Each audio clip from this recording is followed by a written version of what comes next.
Hello everyone, welcome to Shanvi's cooking and vlogs అండి. నేనైతే ఈరోజు అన్ని రకాల టిఫిన్స్లోకి సెట్ అయ్యే ఒక చట్నీ అయితే చేసి చూపిస్తున్నానండి.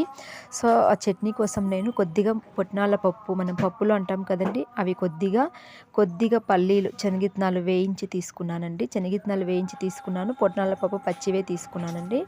నెక్స్ట్ కొద్దిగా పచ్చి కొబ్బరి తీసుకుంటేనే టేస్ట్ అయితే చాలా బాగుంటుందండి చట్నీ. ఒకవేళ మీకు పచ్చి కొబ్బరి అవైలబుల్లో లేదు అంటే కొద్దిగా ఎండు కొబ్బరి అయినా పర్లేదు, కానీ పచ్చి కొబ్బరి అయితేనే చాలా బాగుంటుంది.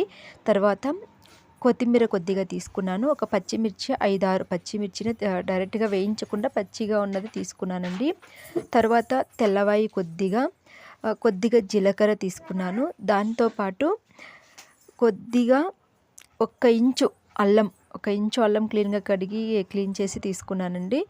దాని తర్వాత సాల్ట్, అందులోకి సరిపోయే సాల్ట్ అయితే తీసుకున్నాను. పచ్చిమిర్చి, పుట్నాల పప్పు, పల్లీలు, జీలకర్ర, తెల్లవాయి, ఒక్క కొబ్బరి, ఒక ఇంచు అల్లము, ఇవన్నీ ఇలాగే పచ్చిగానే గ్రైండ్ చేస్తున్నానండి, మిక్సీకి పట్టుకుంటున్నాను. చట్నీ అయితే టేస్ట్ చాలా బాగుంటుందండి, నేను చెప్పడం కాదు, ఒకసారి మీరు ట్రై చేసి చూడండి.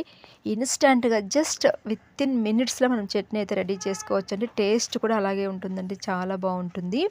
నేను ఎప్పుడు చేసుకుని ఇలాగే చేస్తానండి చట్నీను. సో అంతే, మొత్తం అంతా గ్రైండ్ చేసుకున్న తర్వాత ఇలా మనం పోపు పెట్టేసుకోవాలండి. పోపు కూడా ఏం పెద్దగా లేదండి, మనము అన్నీ మిక్స్ చేసి పెట్టుకున్న పోపు దినుసులు, ఒక ఎండుమిర్చి, కొద్దిగా కరివేపాకు తీసుకొని పోపు పెట్టుకునేది అంతే. చూడండి, మనం మిక్సీ పట్టిన చట్నీని ఆ పోపులోకి వేసేసుకొని మనకి వాటర్ కన్సిస్టెన్స్ కావాల్సినంత వాటర్ చూసి వేసుకోవాలండి. చూడండి, చట్నీ అయితే టేస్ట్ చాలా బాగుంటుందండి.